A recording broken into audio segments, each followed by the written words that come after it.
Slurply Dirt my G's, hope you're all doing good, and just going to give a couple of shout outs before we start today's video. So big ups to Mike Briggs as always, big ups to AES1 Mako, new subscriber to the channel, thanks to 3 Thieves as well, and I Need Monies, big ups to you bro, big ups to Manuel, big ups to my G, Lucas Dropout, Mark as always, Live Lab, Paradoxic, DJ Kilowatts as well, big ups to you man, thanks for all your sharing on Facebook and everything of my posts. Big ups to DJ Ride as well, Audio Artisan, Tianjiang, Chris Him, my G, Ratchet D&B, big ups to Jay Palmer, and EB's Lab, and yeah, that's just a few of the most recent shout-outs that I've found, so thanks a lot for all your support on the channel. And yeah, today we're going to do a video a little bit following on from the last video I uploaded about the Neurofunk ARP. I wanted to go ahead and do a little bit of sort of resampling. So I went ahead and did it already, and now I'm going to just walk through and explain basically what I did, and talk a little bit about resampling as a whole, because should you resample everything? Is it always necessary? And the answer is, for me, no. I mean, I think has a time and place. There's a place for it. You know, if you want to get a really refined, weird, kind of unique sound, resampling can be great for that. Oftentimes you won't need to do that if you've got a great sort of idea of a sound, for example in the synth, which is already good to begin with, then often you can just leave it as it is. So there's really no right or wrong. You don't have to resample, but sometimes can be fun. And yeah, so you'll see here we've got a few stages of the sound. So the last video I made this ARP, and I basically ended up bouncing it out. So this is the kind of version just bounced out with the kind of drum break that I've got here.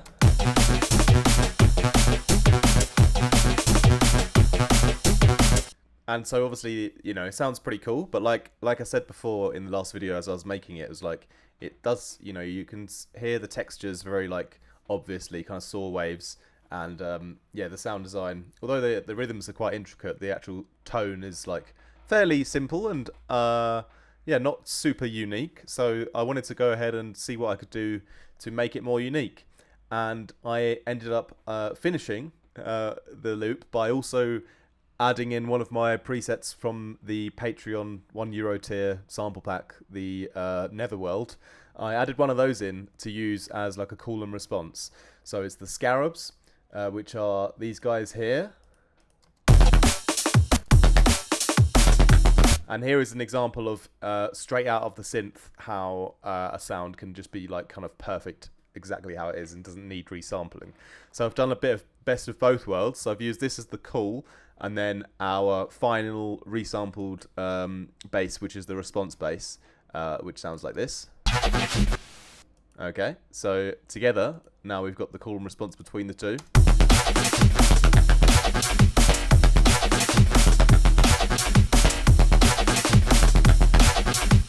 So an interesting amount of energy, some nice melody as well, nice pitch information in our resampled bass, our resampled ARP. So like it started like this,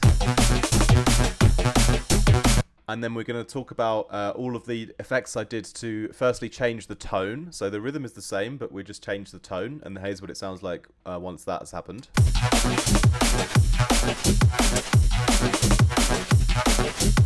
So got a lot like sort of more neurofunk, you know, that sounds a lot more filtered and interesting. And then what I did after that is I went ahead and changed the groove, and I just did this with some sort of chopping and arranging and flexing in Logic, but you can do this on any DAW very easily.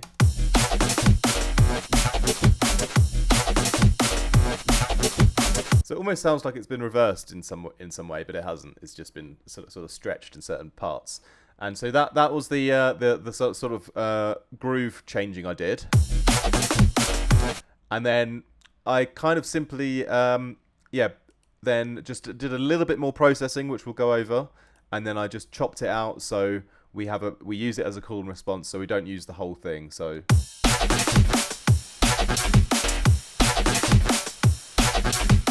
And it's got this sort of noise on top of everything, which is a little bit of reverb that I added, which is being distorted. And yeah, you could leave that in or take it out. We'll test it out later if it's better with or without. And here's just the straight out of Vital preset, the Scarabs. So let's go into the first part then, which is changing the tone. So it goes from this to this. Okay, because this is already quite a major step, and this is like sort of the main part of the resampling. And so I've tried to use really simple plugins for resampling, and there's no right or wrong plugins to use, of course, and there's no right or wrong order in which to use them. So what I do is I just, I go for what instinctually I think I want to do, and then sometimes I'll put a plugin earlier on in the chain and just test it out and see if it sounds better earlier on in the chain, because you never really know what's going to be good in what order. Like, you can have a good idea, and I like to think I've got a good idea of which order I'd like to do things, but sometimes I'll be wrong, and by switching it around and just testing it out in a different order, it'll sometimes be better. So yeah, don't worry about the specific order. Just feel free to swap and change around. But I've tried to use a lot of plugins that are either free or just a couple of tried and true classics that are not super expensive, like the Sound Toys plugins, which a lot of you guys probably already have as well. So here's the tone then, the toned up version. And so let's run through each of the plugins one at a time, and I'll talk about why I used it and how I used it. So the first one is the Kilohertz Pitch Shifter, and you can use this. You can use any pitch shifter. What I'll sort of always think is that a pitch shifter can sort of degrade the quality a little bit. It's not like when you sort of resample it in a sampler and change the pitch, that can be a bit cleaner sometimes. But the pitch shifter, it tries to keep the same groove. It tries to keep the same timing. So it's an algorithmic pitch shifting, which it artificially changes the pitch of the sound, but tries to then rebalance it and keep it in the same timing. Because obviously in the real world, if you pitched something down, it would also slow down. So this is going to try and keep the same speed as well as doing it. So that's why it's artificial. That's why it will have some artifacts in it, and that's why it might not be the cleanest result, But because I'm resampling and I'm trying to purposely make the sound, different and weird, like, I don't really care that it's going to degrade the quality too much, So this is just mixed in at 10% though. So it's I'm basically mixing in a lower octave of the sound, and with the kilohertz one, you've got the grain size here, and you might get a more natural sound if the grain size is turned up, but it'll be a bit sort of delayed in the course of the sort of loop. So I leave it at 0 to keep, or it's at 20, so it's pretty fast still. So it's kind of going to be still to the beat. It won't be too sort of delayed, When I mix it back in with the original, like if I turn this up, you'll hear a lot more separation between the low pitched version and the high pitched version. That's why I keep this all the way down, so they're closer together. So we just mix in a bit of that lower octave. Just 10%. Kind of makes the whole thing a bit more bassy as well, because we're adding these lower harmonics. So next, I wanted to use some texturing. This is one I actually put in later on in the chain, but then I realised I want to have a texture in at the beginning, because the texture effects doesn't have like a movement on it that's sort of in line with the rest of the ARP, So things I'm adding later after this are things that add movement, like filtering and distortion modulation, which moves. So I want to have all of that movement happening to the texture as well, because the texture is just like a flat sort of sample on top of everything. So that's why I wanted to put it in first, so we can move it with everything together afterwards, So I've chosen the tape. This is the free plugin as well I talked about recently. So it's the Clark Audio Textures. You can just Google that and download it. I don't need to write a link down below. I'm pretty sure you guys know how to use Google by now. Tape 8 is one that's got sort of a lot of high end in, so I liked this one. Okay, so you can see I've sort of just high passed it, so we're just adding it. It's almost like we're just adding some white noise into the sound,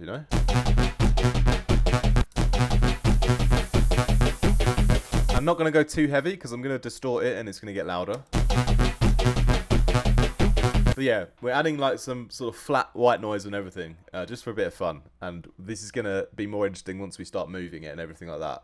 So yeah, There's a lot of other cool Foley sounds in here, but the Tape 8 just had that white noise that was really, really in the high end, and I'm trying to find something for the high end for this particular sound. So next then, I've got the Filter Freak, so classic, tried and true filter from Kilohertz, sorry, Sound Toys, duh.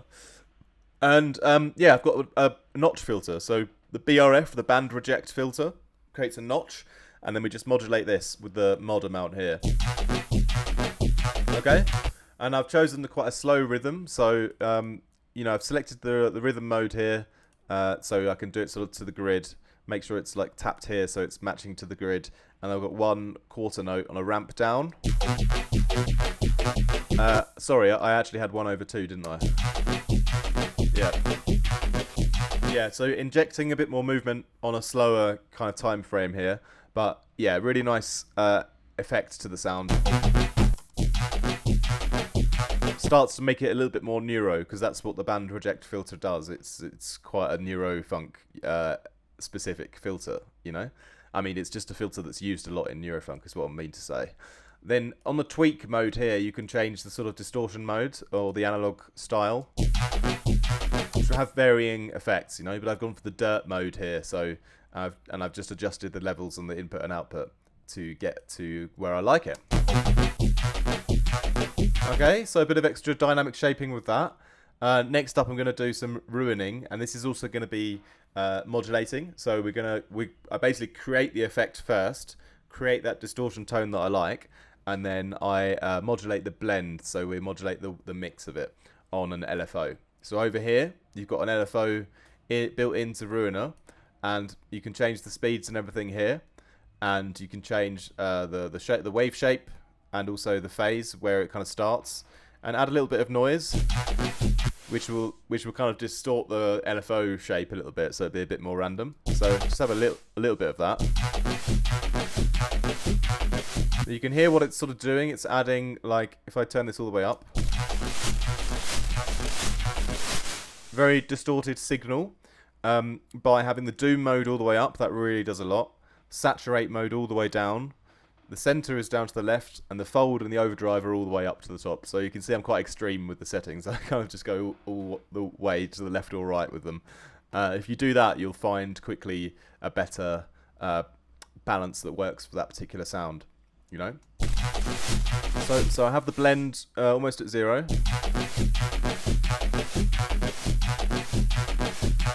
And you can hear this do-doom, do-doom, this distortion kind of texture that comes in, but it comes in a rhythmical sense, you know. So I'm putting it back in now. Okay, so we're injecting like this distorted tone into the sound, but in a rhythmical way. So it's not just like full-on distortion, you know, because on its own it sounds terrible. If you would leave it on the whole time, you'd just ruin the sound. But having that little articulation coming in and out is a really nice way to give, yeah, a little bit more interest to the whole ARP that we've got going on. All right. So next then, I've got a little another Kilohertz one, and this is the ring mod, and basically this is going to add some sort of almost like tremolo kind of movement into the sound.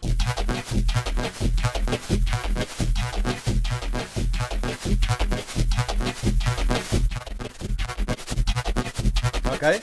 So with the sine oscillator mode selected and the frequency almost all the way to the left, you can go up a little bit and it'll go a little bit faster. Spreading the whole sound here with the spread mode to make it a little bit more stereo and interesting. Most importantly, having the bias turned all the way up to sort of get that tremolo sort of nice and audible and like in a nice rhythm. And then just play with the rectifier to sort of a little bit like the mix. It kind of gives you like a little bit less or more of that tremolo sound, you know.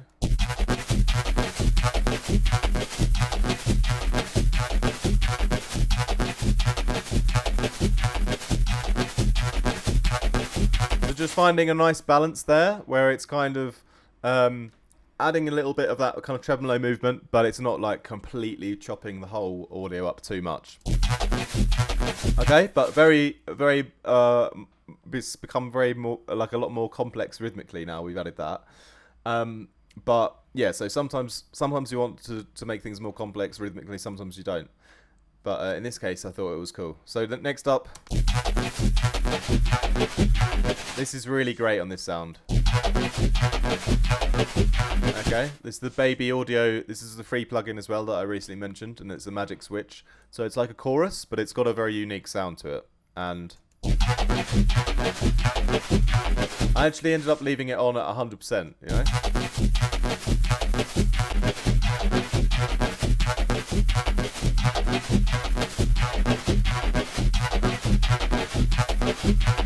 So it's on all the way.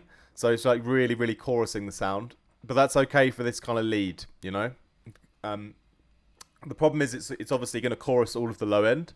So we will eventually have to do some mid-side EQing to remedy that at the end. So we'll get onto that once we've resampled it again. But the next part then, once we've done that, quite simply, is a little bit of extra distortion.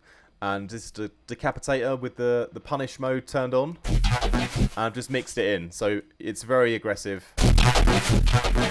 You know, the punish mode just destroys the whole signal, really. I've got it on the E mode. Nothing really crazy, just punish is turned on and that's doing it enough, you know. And we're going to just mix that distorted signal in to like 10% or so.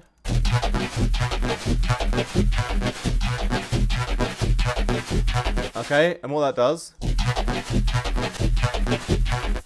it sort of just pads and fills out the sound with this extra saturation a little bit more. So it's just become like a bit more slammed in a sense. Okay, so it's kind of just squeezing a bit more juice out of the sound, a bit more volume. So that's the reason I've done that there, just to kind of glue things together a bit. And so last then, I've just got a nice simple sidechain LFO to the kick, you know. So it's quite a big one. We've got quite a big gap every time the kick happens here. So really cut out a lot of the sound for that kick to come through. But again, I'm gonna like bounce it out with this gap in it, but then I'm gonna like be twisting the audio again and adjusting the groove anyway. So it's not like I'm super trying to get the perfect sidechain here. I'm doing it more as a creative thing, just to get like a little bit more movement into the sound. Because it sounds a bit nicer, you know, because it's quite a full-on ARP. So having a few of those extra volume dips in it just kind of worked for me for this idea, you know. All right, so that's basically that part of the resampling done.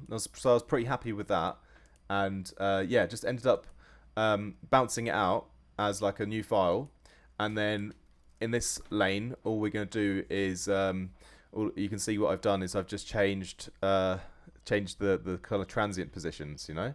So if I could probably just delete them and see if I can redo them to show you. So that's how it kind of is normally, you know. And then just by changing with these positions,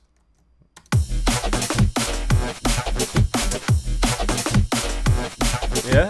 So this first one especially, get stretching that out a long way here. And I mean, it wasn't like I took too long to do this. I just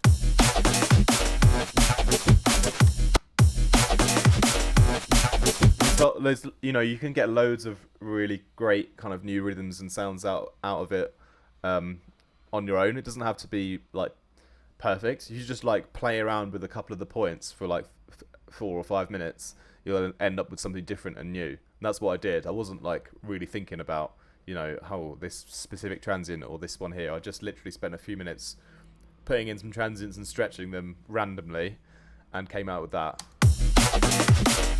Okay.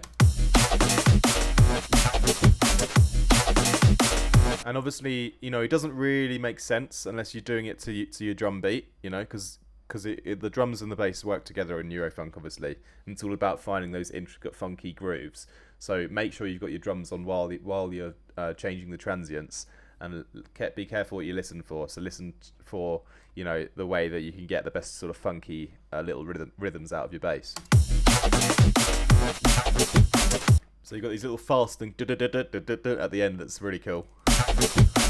Okay, so like it's become quite you know, quite different really to this one. Yeah, the whole kind of ARP has become a completely different groove now. But it's a lot more Neurofunk, you know, and by resampling it, not only to change the tone, but we're doing it to change the whole rhythm as well. So we're going like one step further with the rhythm. And obviously, if you try to create this rhythm at first in Vital, it's going to be very, very difficult, you know, because some of the magic happens when you sort of randomly play with the rhythm and fuck with it and move it around. So that injecting that randomness after you've designed the sound, you're just gonna end up with some results that you wouldn't have expected, and they're often going to be more interesting than what you could have come up with yourself. Not saying you don't have creative ideas. It's just saying that you should surrender yourself to the happy accidents that happen. That's because that's always how you end up with the best, most interesting sound at the end, you know. So anyway, once we got that, you know, I kind of wanted to process it a little bit further in terms of the a few extra plugins. So I could just bring this back all the way. I'll just bring this back to, actually no, I'll leave it how it was. So we'll just have a little sort of listen to just this little section on its own, and I'll show you what I've done in the final tweaks. So especially because I'm sort of chopping it up, I do want a bit of reverb on there. So I've used just the chroma reverb on the sort of default reflective hall setting. Okay, so and just taking out the low end, but it's quite high up, it's 20%, 2.2 seconds, so nice amount of high end reverb. Yeah, quite a lot on there, to be fair. Then, like I said before, like with the chorus and all of the effects and everything we did, you know, a lot of it is going to be injecting a lot of stereo into the low end. So I've got a mid-side EQ, just with the channel EQ, set to side only, and then we can see here, you can see how much like side information there is in the sound. So we're just going to take most of that out, around about 100 or so. Just make it a little bit more coherent and give the speaker less work down there, so it's nice and mono in the low end. Then after that, I'm just doing a little bit of dynamic, multi-band distortion. So this is just in the high end, basically. So it's a multi-band distortion plugin, which is free. Also, the Wings Fire, I've talked about it before. And yeah, you can set your multi-band up. So just everything's from sort of 1K, roughly, up to the end. I'm just going to drive that. Test out a few distortion modes. I've chosen the Logic one here, which is always quite nice. I've driven it up a little bit and then mixed in the overall effect here.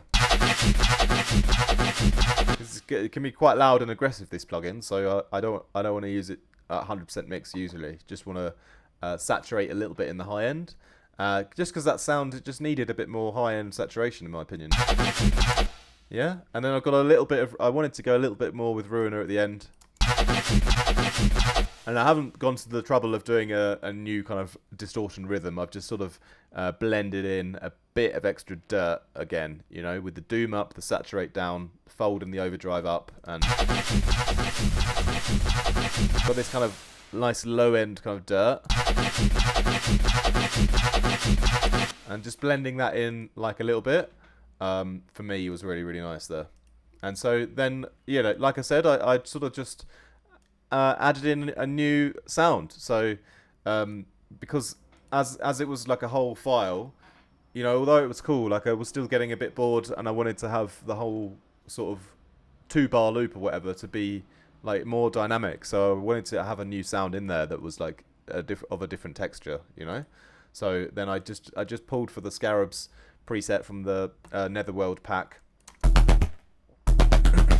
Yeah, and I just quickly and easily played a little like sort of call and response pattern. So the first little part just happens from the kick up to the first snare, and then again here we've got a little part from this snare here up to the next snare. So that's like kind of where that's sitting. Okay, and then I basically just chopped out the exact amount of audio information to fill in the gaps. So there's like always, you know, audio the whole time.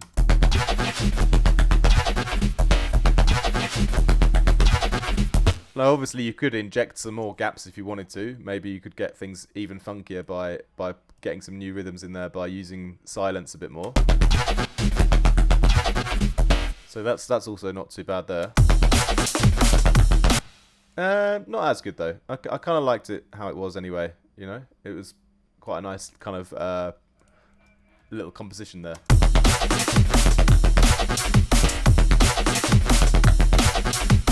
So this part here at the end is one of the sort of notes that was stretched when I was doing the flex mode here with Logic. It just had this kind of pitch on it that almost was like a little semitone up, or it sounded like it was a nice little different pitch to the rest of the bass line. So I wanted to like use that at the end, you know. So most of the patch is still quite high energy and keeping the same sort of note, you know, the E or whatever it is. And then this little kind of just pitch up kind of effect happens just briefly at the end.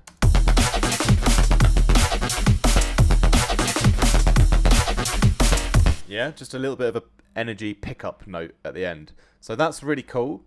And if you're really crazy like me, you know, I would even bounce that out to a whole new file on its own, because I really don't care. And I think that, you know, if you get good at bouncing out audio and become confident at resampling, you know that you can make something else just as good, or you can add in a new sound from a synth if you need to. And so you don't need to worry too much about just deleting everything and having a beautiful new whole track that's just consisting of 2 channels and nothing else. You know? And then obviously you could go ahead and resample it again if you wanted to. Let's do it just for a moment. Let's see if we can get something else even better out of it. So I mean, it's already kind of nice. It's already like good how it is, so I'm trying to just find a little thing I could maybe change, you know, maybe keep some of these transients sort of in the right place. So maybe at the end here I don't like this little gap here, so maybe I want to yeah, maybe I want to just stretch this part of the sound like this. Yeah, and obviously I want to go a little bit more actually than that. It's not letting me though for some reason. I'll bring that a bit higher, bring that, maybe delete that one, delete this little part here and stretch it back again. We'll try that. Yeah, it's not too bad. So that maybe is slightly better.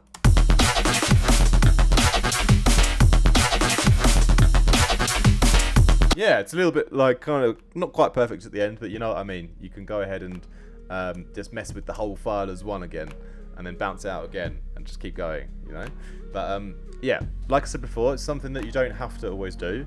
It's just if you want to have a bit of fun and do a bit of resampling, then I recommend it, because you can get some more interesting results that you wouldn't have thought of yourself. And just make sure when you're selecting your plugins to resample with, most importantly, have fun doing it. Make sure it's like adding to it always. It's like not you know, every plugin that you add in is like kind of having a positive impact in some way. And then also try and readjust the order, and don't worry too much about getting it right first time, but you can sort of readjust the order. And then yeah, make sure you also take advantage of your software's built-in like kind of stretching and time stretching and chopping up the audio and moving the little parts around, because that way not only will you get a better tone from all your plugins, but you'll also get better grooves as well. And that they both work hand in hand, so you need to do both to get the most effective result, in my opinion.